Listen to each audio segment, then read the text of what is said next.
विद्या wires, इसके भी मैं आपको पहले पॉजिटिव्स बता दूं, और पॉजिटिव्स ये है कि प्रमोटर्स बहुत एक्सपीरियंस्ड है और जनरेशन से इस बिजनेस की उनको समझ है और काफ़ी लंबे समय से इस बिजनेस में, और ऐसे प्रमोटर्स आपको कम मिलते हैं। मार्केट लीडर हैं 6.25% के साथ वाइंडिंग और कंडक्टिव सेगमेंट में, ये भी एक अच्छी बात है। पिछले 3 सालों का जो हमारे पास रेवेन्यू ग्रोथ का ट्रैक रिकॉर्ड है बहुत ही गजब है, दमदार है। कंपनी लगातार मुनाफे में है, डेट नहीं के बराबर है। आमतौर पर इस स्पेस में आपको भारी भरकम डेट वाली कंपनियां मिल जाएगी। कंपनी की बैलेंस शीट बहुत स्ट्रांग है।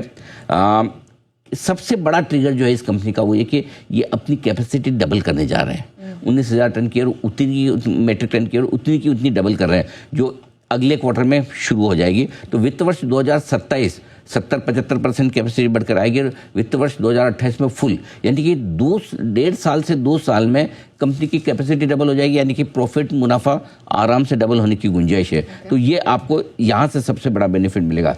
उसके साथ ही वैल्यूशंस बहुत आकर्षक रखे हैं। दूसरे जो लिस्टेड पेयर्स हैं उसके मुकाबले में इन्होंने बहुत गैप छोड़ा है वैल्यूशंस के लिहाज से, ये एक बड़ा पॉजिटिव। तो 2 बड़े पॉजिटिव है, वैल्यूशंस और कैपेसिटी एक्सपेंशन। नेगेटिव क्या है? कुछ खास नहीं, ऑनेस्टली ढूंढने से मिले नहीं। सिर्फ ये कि कुछ ही सेक्टर्स पे मेजर रेवेन्यू के लिए वो तो ठीक है, अब कुछ सेक्टर्स में कोई नेगेटिव खास है नहीं। बिजनेस वोलेटाइल कॉपर के प्राइसेस पे होता है, लेकिन उन्होंने साफ कहा कि कॉपर के प्राइसेस ऊपर नीचे होने से न इनको फायदा होता है न नुकसान। तो कोई खास नेगेटिव मुझे ढूंढने से मिला नहीं। हमारी राय यह है कि वाइंडिंग और कंडक्टिविटी प्रोडक्ट्स के मामले में ये एक लीडिंग कंपनी है, हाईली एक्सपीरियंस प्रमोटर्स की कंपनी है जिनको पूरा अनुभव है। ऐसे में हमें लगता है कि अच्छे लिस्टिंग गेन और लॉन्ग टर्म दोनों के लिए, रीजनेबल लिस्टिंग गेन और लॉन्ग टर्म दोनों के लिए इस आईपीओ में आप लगा सकते हैं पैसा। तो यहाँ पर भी हमारी राय है ठीक ठाक लिस्टिंग गेन और लॉन्ग टर्म दोनों के लिए विद्या वायर्स के आईपीओ में पैसा लगाएं। आइए, आईपीओ में निवेश करना बहुत आसान हो गया है। भारत के अपने पेमेंट ऐप भीम ऐप के जरिए आप आसानी से आईपीओ में पैसे लगा सकते हैं। बस अपने डीमेट अकाउंट से